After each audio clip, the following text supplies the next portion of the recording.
안녕하세요, 제프입니다. 채널에 두 개의 영상을 올렸는데요. 조회수가 형편없습니다. 저만 봤어요. 하나는 조회수가 3이고 하나는 조회수가 1이더라고요. 이게 맞나 싶었습니다. 근데 사실 당연해요. 조회수가 낮게 나오는지가 당연해요. 왜냐? 사람들은 저 관심이 없거든요, 아직까지. 사람들은 제가 누군지도 모르고 얘가 그렇게 엄청난 사람도 아니고 어떤 나한테 필요한 걸 주는 사람도 아니고 이러다 보니까 관심이 없습니다. 사실은 제가 사람들이 원하는 걸 주지 않았죠. 그냥 제가 하고 싶은 얘기만 하고 사람들이 듣고 싶어 하는 거 그리고 필요로 하는 거를 얘기를 안 했기 때문에 조회수가 낮게 나오는 거는 당연합니다. 근데 이 조회수가 높게 나오는 방법은 제가 뭐 인지도가 높아지든지 혹은 여러분들한테 필요한 정보들을 좀 많이 준 다음에 그 다음에 이 사람은 과거에 어땠는지를 보기 위해서 만약에 본다면 그때는 조회수가 높아지겠죠. 근데 지금은 택도 없습니다. 왜냐? 사람들이 원하는 걸 주지 않았고 제가 하고 싶은 말만 했기 때문에 이거를 이거를 생각해 보니까 앞선 두 개의 프로젝트를 왜 말아먹은지도 설명이 되더라고요. 이걸로 사람들이 원하는 거를 만들지 않았다. 그냥 내가 원하는 것만 만들었고 사람들이 이걸 원하겠지 라고 생각해서 했고 사람들이 이걸로 어떤 즐거움을 받을 수 있는지 어떤 경험을 얻을 수 있는지 어떤 이득을 얻을 수 있는지 아무 고려를 하지 않은 상태에서 저는 코딩을 하고 제품만 만들면 팔리겠지 이런 안일한 마인드로 비즈니스를 했던 것 같습니다. 그래서 저한테는 너무나 필요한 게 많죠. 그 중에서 가장 필요한 게 뭐냐면은 그래서 저는 뭐가 필요하냐? 그래서 저는 브랜딩이 필요합니다. 그래서 제가 책을 하나 사서 봤죠, 오늘. 어떤 책이냐면은 그래서 브랜딩이 필요합니다 라는 책입니다. 이 책은 브랜딩 전문가라고 하는 전우성 디렉터 님이 쓴 책인데 이분이 네이버도 있었고 29cm 그리고 스타일쉐어 이런 곳에서 브랜딩 전략을 짜신 훌륭한 분입니다. 훌륭한 분이 쓴 책인데 제목이 너무나 끌렸어요. 원래 다른 책을 사러 제가 서점에 갔었는데 제가 이 책을 이제 충동 구매를 해서 업어왔죠. 왜냐? 저는 그래서 브랜딩이 필요했기 때문에 이 책에 굉장히 좋은 내용이 많았습니다. 앞부분밖에 못 봤지만 앞부분에 좋은 내용들이 상당히 많았습니다. 그 중에서 제가 가장 먼저 시도를 할 수 있는 거. 제가 가장 먼저 이 책을 읽고 해볼 수 있는 거에 대한 얘기를 좀 해볼게요. 이 책에 어떤 내용이 나오냐면, 브랜딩을 하기 위한 4가지 질문에 대한 게 나옵니다. 브랜딩을 하기 위한 4가지 질문. 첫 번째, 이 브랜드는 어떤 탄생의 과정을 거쳤는가? 두 번째, 사람들이 이 브랜드를 사용하는 이유는 무엇인가? 세 번째, 이 브랜드는 현재 어떤 문제에 봉착했는가? 네 번째, 이 브랜드가 세상에 없다면 사람들이 가장 불편할 부분은 무엇인가? 이렇게 4가지입니다. 그래서 저는 이 4가지를 제 서비스는 지금 없으니까, 왜냐면 앞에서 이제 말아먹었으니까 지금은 서비스가 없어요.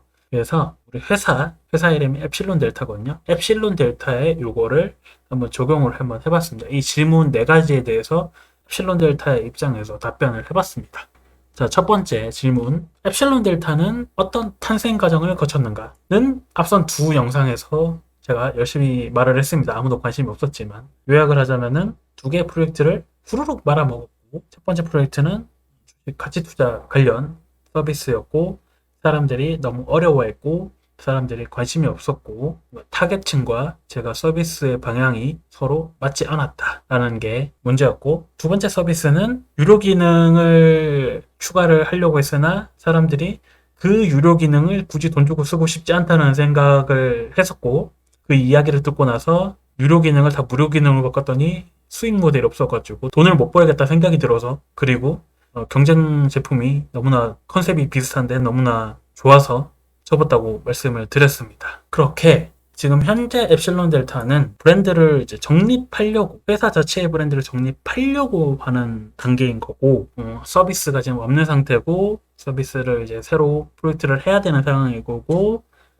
그 프로젝트를 할 때 회사의 방향을 어떻게 나아가야 될지 이런 것들을 정하는 단계다라고 보시면 됩니다. 앞선 2개의 실패한 프로젝트가 밑거름이 돼서 여기서 이 2개 프로젝트에서 학습을 한 다음에 세 번째 프로젝트에 적용할 준비를 하고 있습니다. 이게 저의 엡실론 델타의 탄생 과정이죠. 지금까지의 과정입니다. 앞으로 과정이 더 있겠지만 지금까지의 과정이에요. 두 번째 질문은 사람들이 엡실론 델타의 서비스를 사용하는 이유는 무엇일까에 대한 답인데, 사실 우리는 서비스가 없죠. 그래서 앞으로 서비스를 저희가 만들고 사람들한테 제공을 한다면은 사람들은 그 서비스들을 왜 쓸까에 대한 생각을 좀 해봤습니다. 그리고 앞선 두 개의 실패한 프로젝트와 제가 지금 어느 정도 계획을 하고 있는 프로젝트들의 공통점을 살펴봤더니 저는 그런 거를 좋아하는 것 같더라고요. 사람들이 원래 못했던 건데, 혹은 원래 어려워했던 건데, 혹은 원래 잘 몰랐던 건데, 이 엡실론 델타 서비스와 기술의 도움으로 못했던 거를 할 수 있게 한다든지, 혹은 어려웠던 거를 쉽게 만든다든지, 이런 것들에 대한 어떤 사람들의 능력을 가지게 만드는 그런 서비스를 만들고 싶어 하는 것 같더라고요. 그래서 만약에 다음 서비스가 오픈이 된다면 사람들이 우리 서비스를 사용하는 이유는 원래는 하지 못했던 것들인데 엡실론 델타의 도움으로 그리고 기술로 어떤 할 수 있는 능력을 가지는 게 사용하는 이유가 됐으면 좋겠다라는 생각이 듭니다. 그 다음 세 번째, 엡실론 델타는 현재 어떤 문제에 봉착했는가? 수많은 문제에 봉착해 있죠. 지금 제대로 된 유저하고 상호작용하고 있는 서비스가 없죠. 전무합니다. 그리고 유저도 없죠. 그리고 아직까지 어떤 서비스의 방향이 잡히지 않았습니다. 이제 막 잡힌 것 같긴 합니다. 아까 두 번째 질문에 대한 대답으로. 하지만 아직까지 좀 넓게 나는 어떤 서비스를 하겠다. 이게 아직까지 없습니다. 왜냐면 계획은 조금씩 있지만 당장 7월과 8월에 사람들한테 선보일 서비스를 뭘로 할지를 정하고 있는 단계예요. 네 번째, 엡실론 델타의 서비스가 없다면 사람들이 가장 불편해할 것은 무엇인가? 에 대한 대답은 사실 두 번째 대답하고 이어지는 부분인 것 같습니다. 아직까지 저희가 서비스가 없지만 두 번째 질문에 대한 대답으로 말씀드렸듯이 사람들이 원래 하지 못했던 거를 할 수 있게 만든다고 했는데 그게 만약에 없어진다면은 사람들이 할 수 있었던 것 중에 하나가 사라지는 것과 같죠. 자기가 가지고 있는 능력이 어떤 사라지는 것과 같기 때문에 굉장히 고통스러울 거고 평소에 늘 하던 일에 시간이 늘어날 거고 그리고 늘어난 시간을 줄이기 위해서 돈을 더 쓸 거고 또는 어떤 정보를 얻을 수 없어서 많은 기회를 놓칠 겁니다. 이런 것들이 우리 엡실론 델타가 있어야 되는 이유가 아닌가 그리고 나중에 서비스가 있어야 되는 이유가 아닌가라는 생각이 듭니다. 사실 여기까지 얘기를 하면은 아직 뜬구름 잡는 소리입니다. 서비스가 없기 때문에 우리 서비스는 이럴 거야 라고 생각하는 거는 조금 어떻게 보면 오만방자한 이야기일 수 있으나 이런 방향으로 저는 서비스를 개발하고 싶습니다. 그래서 지금 생각하고 있는 게 여러 가지가 있어요.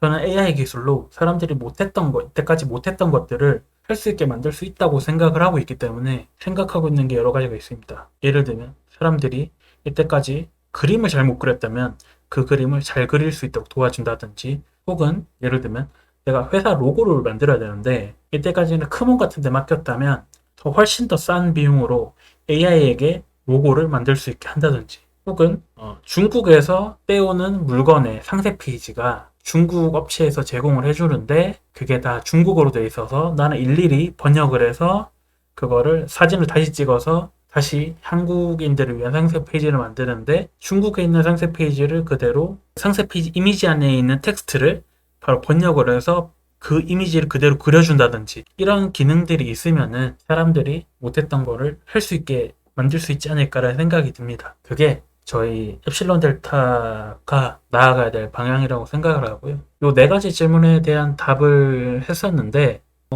어느 정도는 두루뭉술한데 어느 정도는 정말 안개처럼 아무것도 보이지 않고 뿌옇게 있던 거에 어느 정도는 모양이 좀 잡혀가는 느낌이 좀 들긴 하네요. 그래서 이 책을 좀 더 읽고요. 뒤에 부분도 마저 채워서 한번 읽고 적용해보고 요것들을 해보도록 하겠습니다.